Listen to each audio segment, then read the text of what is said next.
Olá, bom dia. Bom dia. Esperar mais o pessoal entrar.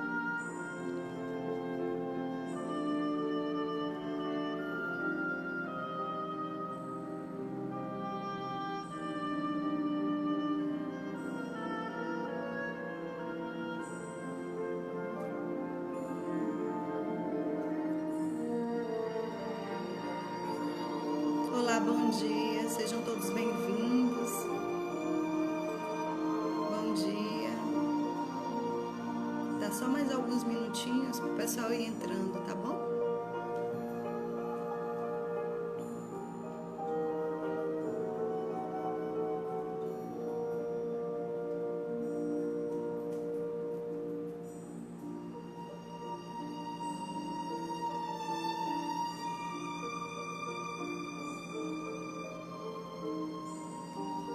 Bom dia, Naira.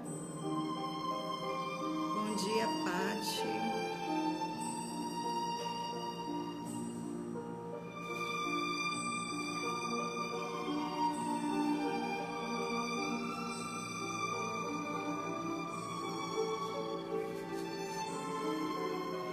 Bom dia a todos. Então vamos iniciando. Bom dia, Ana Clara.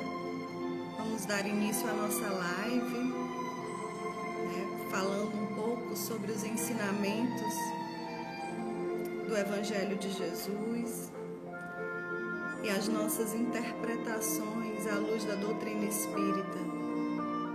Que Deus abençoe a todos, sejam todos bem-vindos e sintam-se abraçados por todos que fazem o Lar Espírita Casa do Samaritano. Muita alegria que estamos aqui hoje, com a presença de todos, dos que já estão e dos que ainda vão entrar.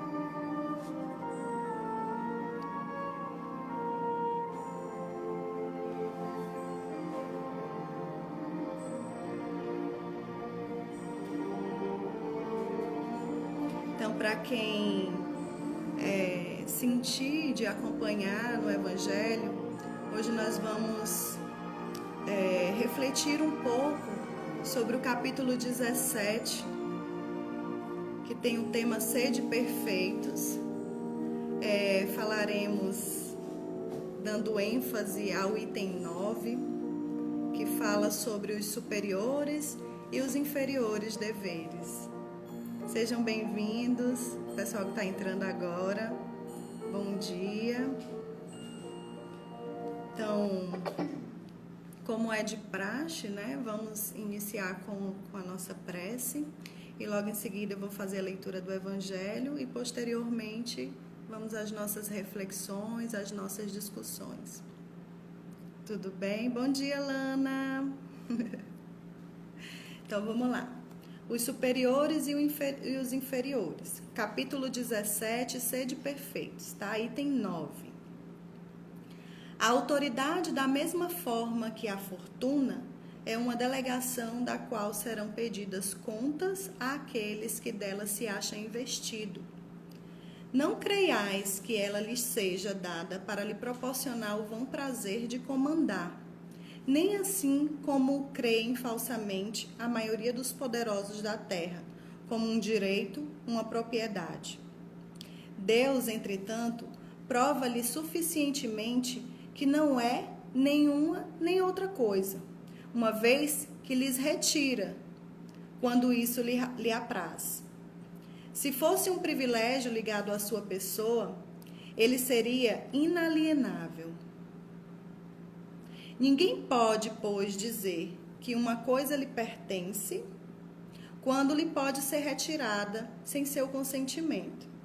Deus dá autoridade a título de missão ou de prova, quando isso lhe convém, e a retira da mesma forma. Bom dia ao pessoal que está entrando. Todo aquele que é depositário da autoridade, de qualquer extensão que ela seja, desde o Senhor sobre o seu servo até o soberano sobre seu povo, não deve se dissimular que tem encargo de almas. Ele responderá pela boa ou má direção que tiver dado aos seus subordinados. E as faltas que estes poderão cometer, os vícios a que serão arrastados, em consequência dessa direção ou de maus exemplos, recairão sobre ele.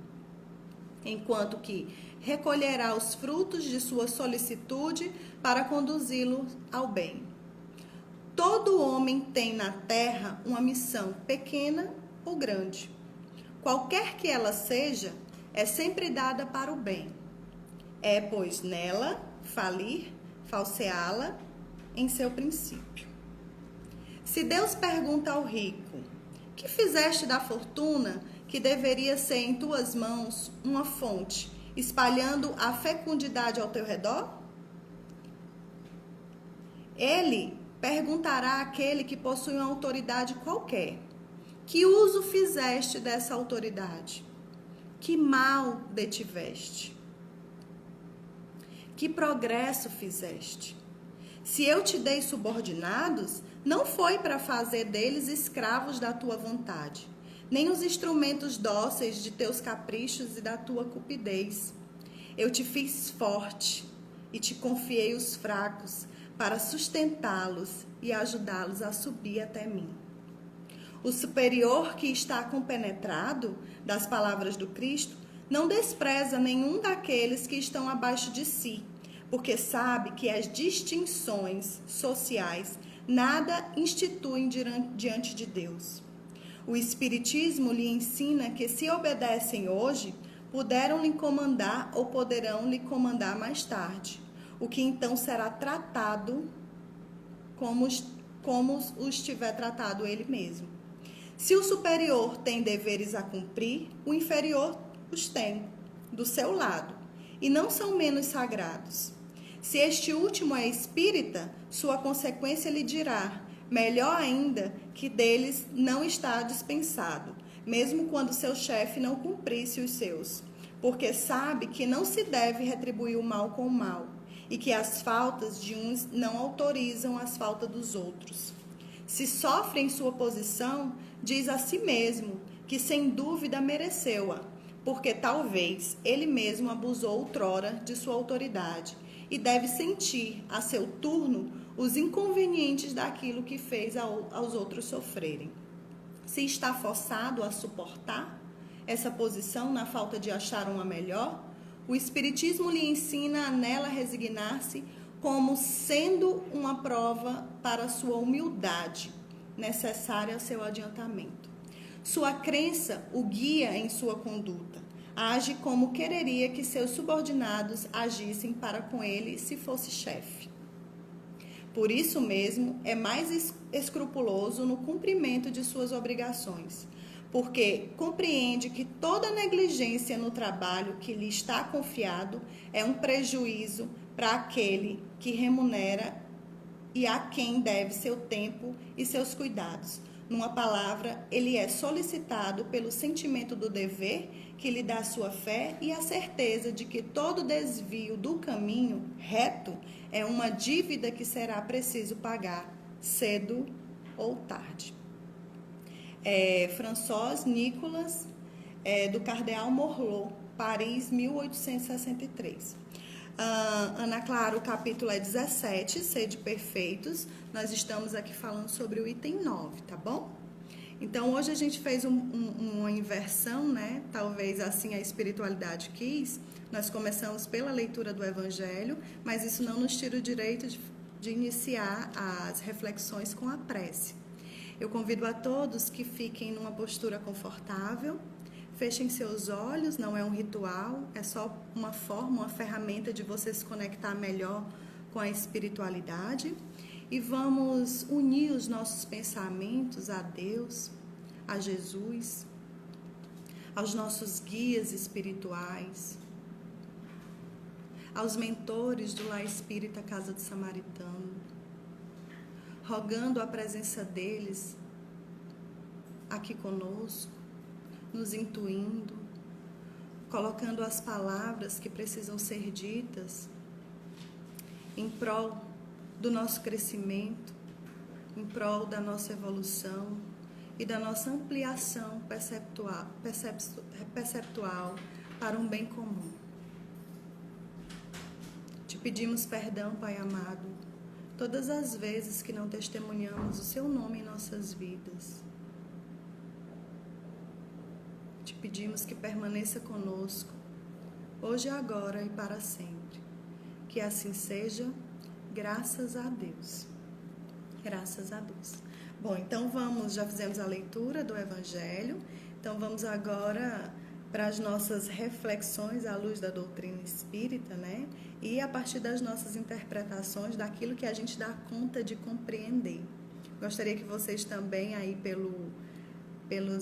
pelas mensagens colocassem aquilo que sentissem, não deixa passar, porque às vezes, mesmo eu não falando aqui, eu não verbalizando, algo que vocês possam ter e sentir intuitivamente pode ajudar muitas pessoas que estão aqui agora conosco. Tudo bem? Então vamos lá. Se a gente observar, é muito interessante porque esse tema, né, esse item, ele está dentro de um campo em que Kardec e os espíritos, ele nos alerta sobre como nós devemos ser melhores a cada dia, como ser humano, né? Como que a gente pode ser a melhor parte da nossa encarnação. Ele inicia com esse alerta, né? Para que a gente possa ser o mínimo fidedigno ou fidedigno, o mais fidedigno possível dentro daquilo que a gente se propôs antes de vir para habitar esse corpo, habitar esse mundo, né?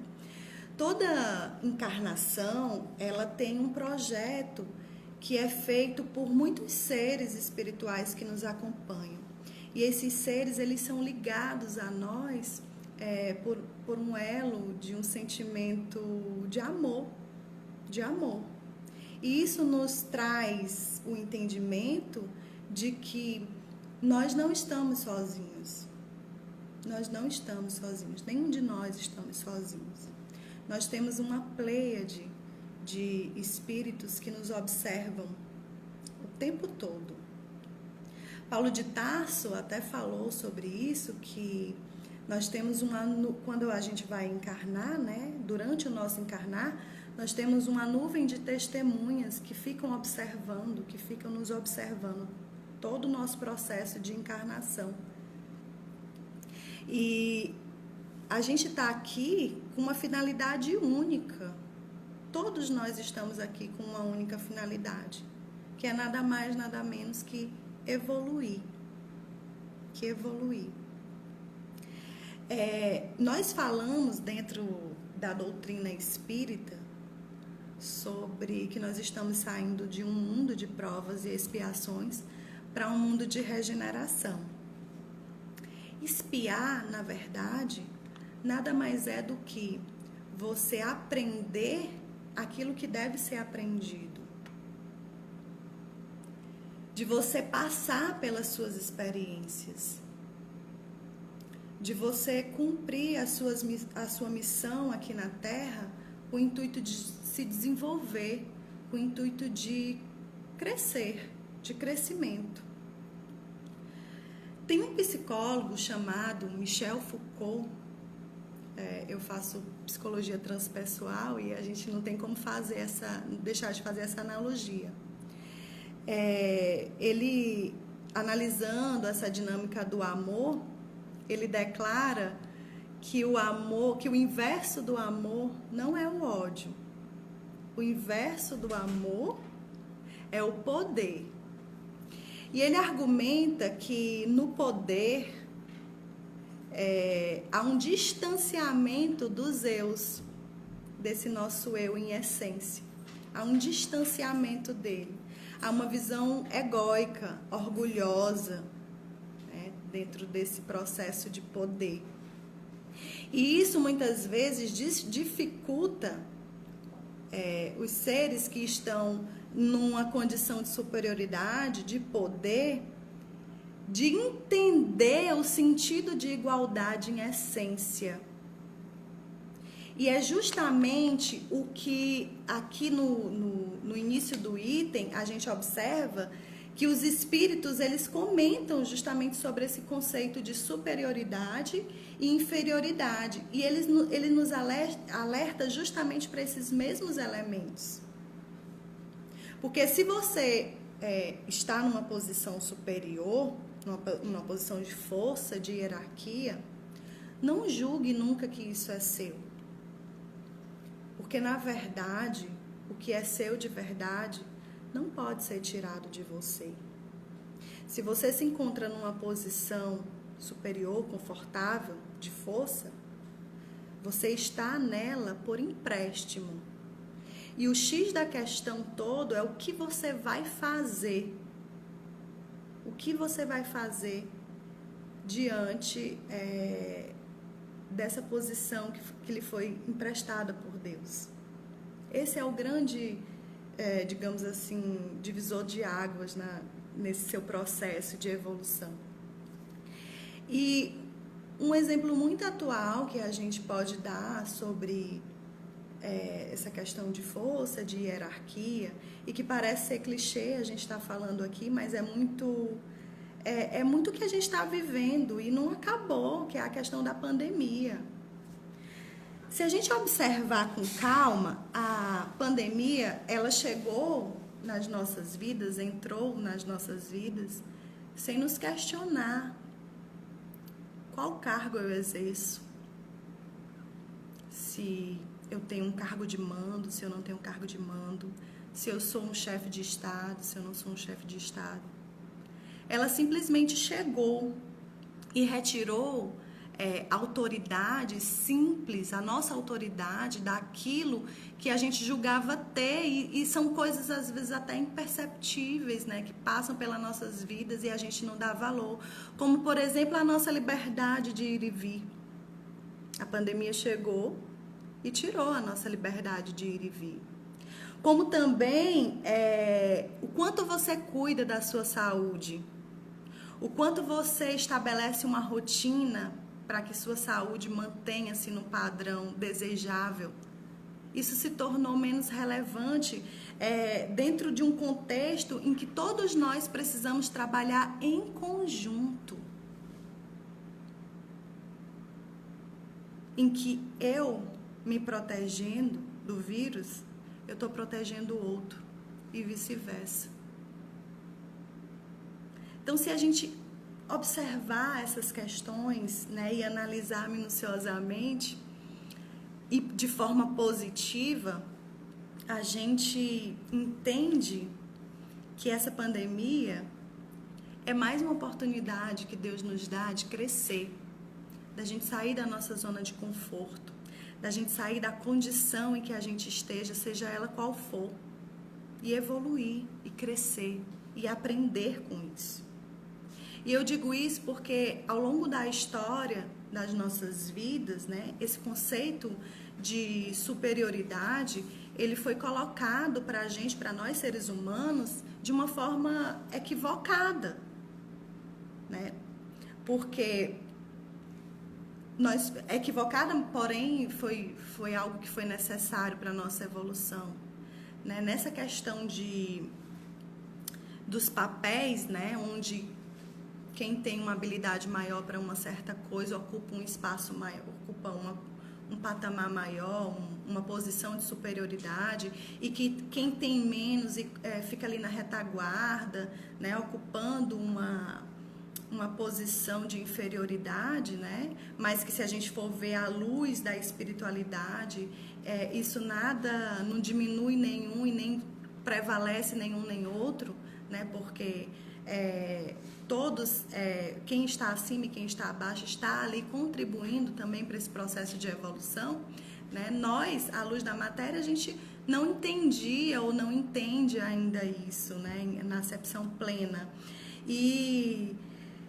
Mas isso foi muito importante ao longo da história, porque essa lógica de papéis, ela auxiliou, ela ajudou muito para o desenvolvimento da construção de comunidades, de civilizações que nós temos hoje, das nossas cidades, né? Isso, em que existia, né, o conceito de quem tem mais ocupa um espaço maior, uma posição maior, e que tem menos ocupa uma posição de inferioridade, né? E quem está acima é